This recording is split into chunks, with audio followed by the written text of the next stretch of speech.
ஆன்மீக நண்பர்கள் அனைவருக்கும் என்னுடைய அன்பான வணக்கங்கள். தை மாத ராசி பலன். தை பிறந்தால் வழி பிறக்கும் என்பது புகழ்பெற்ற பழமொழியாகும். இந்த பழமொழிக்கேற்ப தை மாதம் பிறக்கும் போது சில ராசிக்காரர்களுக்கு அதிர்ஷ்டம் கொட்டப் போகிறது. உழவு தொழிலுக்கு மரியாதை செலுத்தும் உழவர் திருநாள் தை மாதத்தின் முதல் நாள்.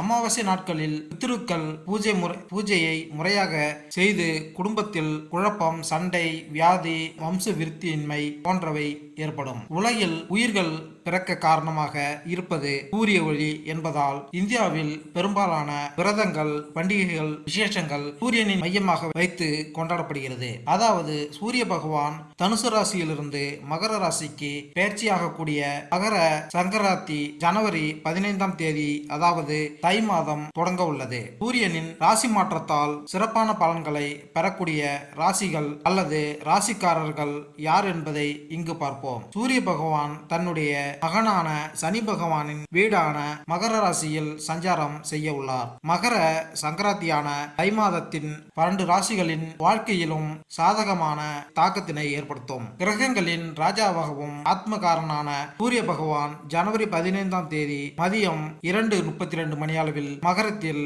பயிற்சிக்கு இடம்பெயர உள்ளார். அடுத்து எந்தெந்த ராசிக்காரர்களுக்கு அதிர்ஷ்டம் கிடைக்கும் என்பதை தெரிந்து கொள்வோம் வாருங்கள். தை பிறந்தால் வழிபிறக்கும் என்று கூறுவார்கள். இந்த நிலையில் தமிழர் திருநாளாம் பொங்கல் பண்டிகையை முன்னிட்டு 12 ராசிகளுக்கான பலன்களை இங்கு பார்ப்போம்.